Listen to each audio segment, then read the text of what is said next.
So in this video, we talked about the abundance of choices and decisions that we have to make throughout the day, the notion of decision fatigue, which is that there's a process of the brain that has to engage in making these decisions, and the more it has to work, the less equipped it is to make a subsequent decision, and the more likely people are going to get frustrated with their decisions. And we talked about how people become overwhelmed when they have too many decisions, and that can keep them from making decisions, including buying products, saving for retirement, and various other things. We talked about how sometimes products only want to have one function because then they're perceived as being the best at that function. And finally, we talked about the notion that people do like at least to have some amount of choice in their life. So it has to be the right amount.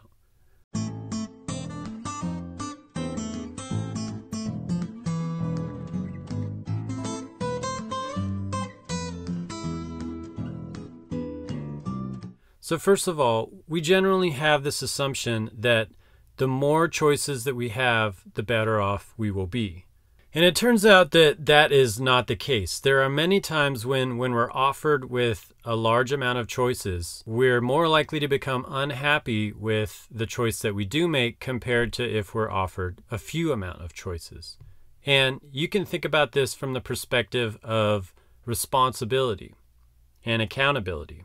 So what happens is, if you have a lot of choices, then it basically falls on you. You become responsible for choosing the right one.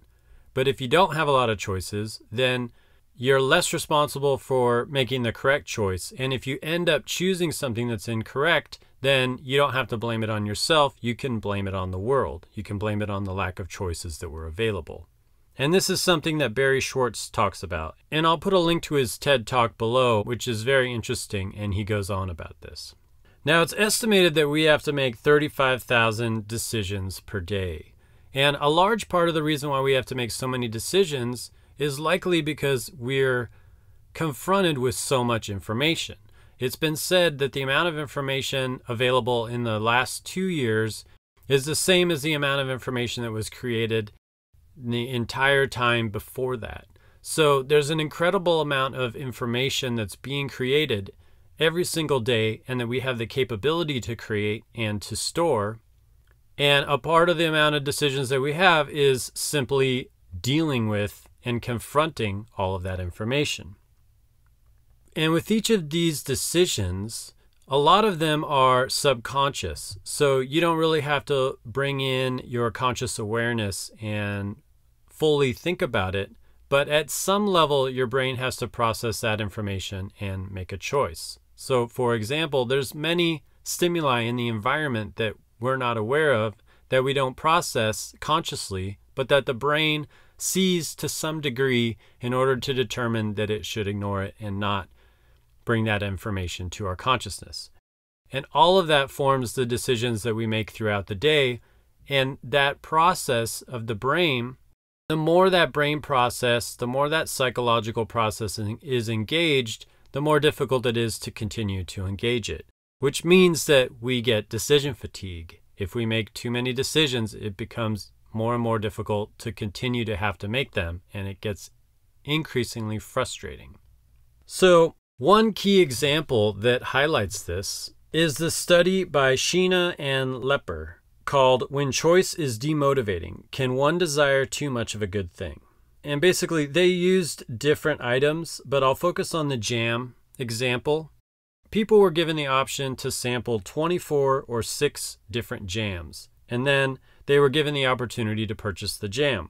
And they found that people who were presented with 24 different samples purchased less than people who were presented with 6 different samples. And they also did a similar experiment for chocolates, as well as taking on optional class essay assignments. So in general, what we're seeing is that when people have too many choices, they become overwhelmed and they basically don't even make a decision at all. And there's a trade-off in marketing because personalization is a big factor.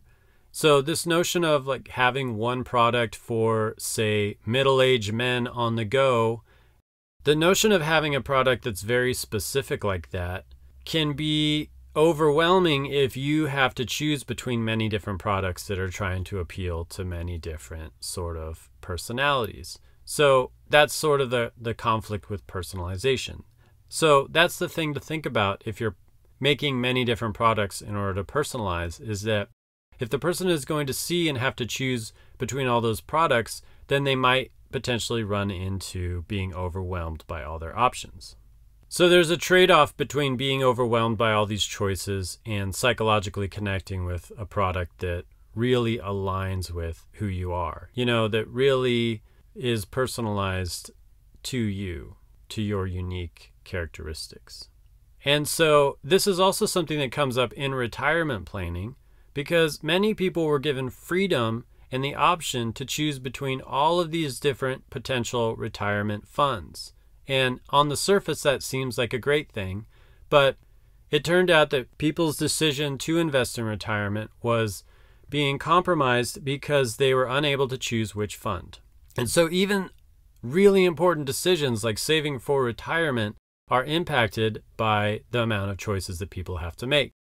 And that's why most companies now just put people's funds in a default account. And they also set up a default amount that people should be saving.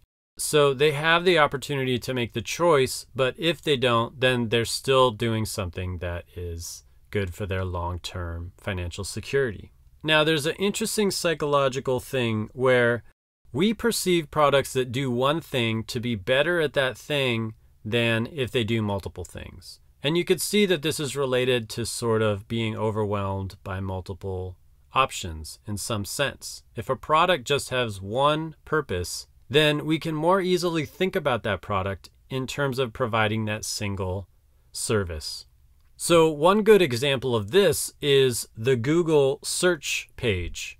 Now, when it came about, there were other search engines that littered their page with a bunch of things like the weather, sports scores, they put news in there. They were basically trying to be this like portal of information, and then the search engine was like at the very top. Google did it completely different, and they made it all about the search engine, and they created a minimal interface.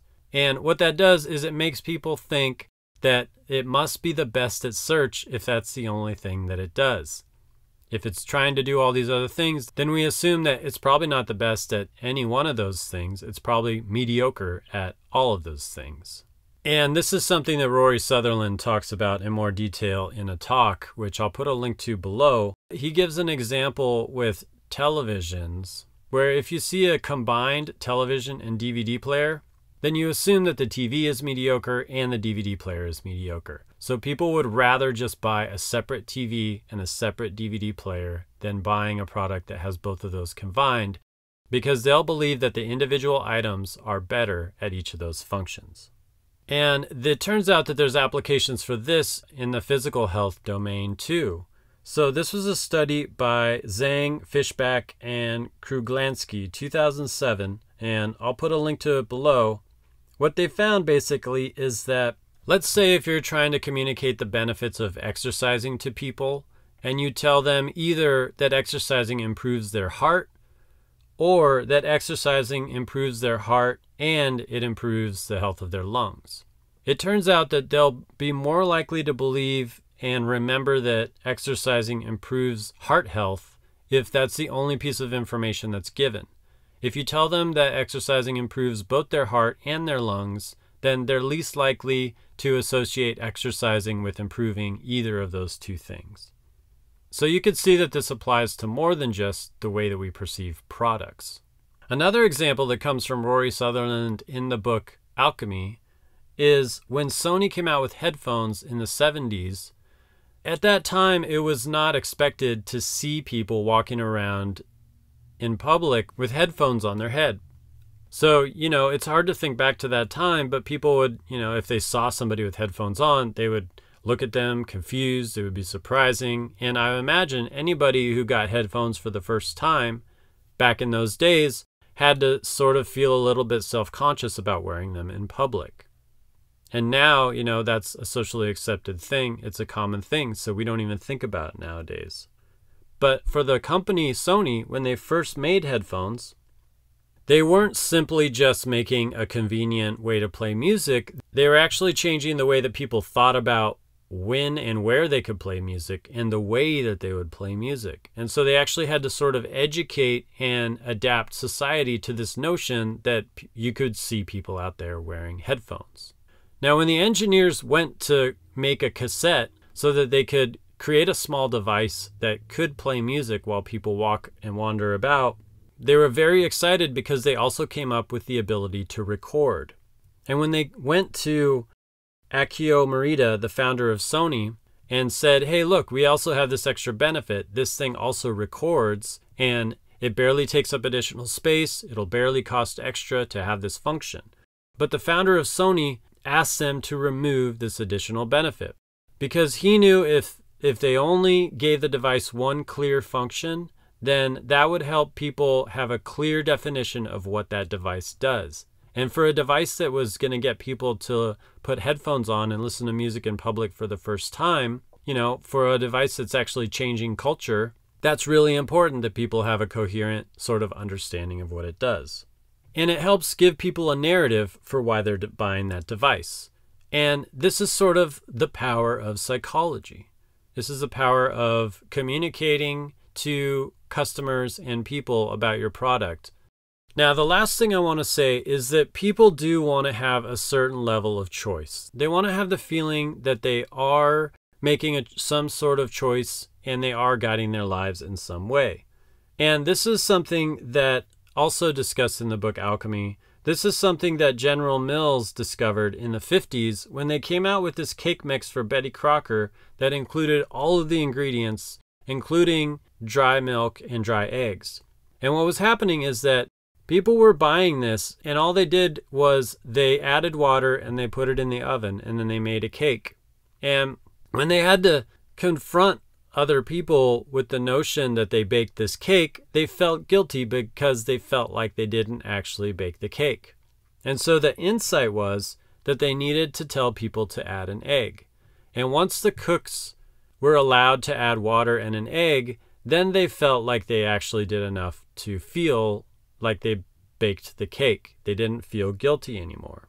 And so they plastered this all over the packaging and they communicated to all the people, now all you have to do is add an egg, because that was the important insight that people needed to start buying that product. So there is a certain amount of choice that people like to have. So thanks for checking out this video. We come out with videos regularly on how psychology applies to marketing. We're just trying to understand people. And let us know in the comments what you think. Please hit the subscribe and the bell if you want to follow our new posts. And hit the like if you like this. And the share if you share. And we'll put some recommended videos there up on the screen if you want to check out more. Thanks for checking this out.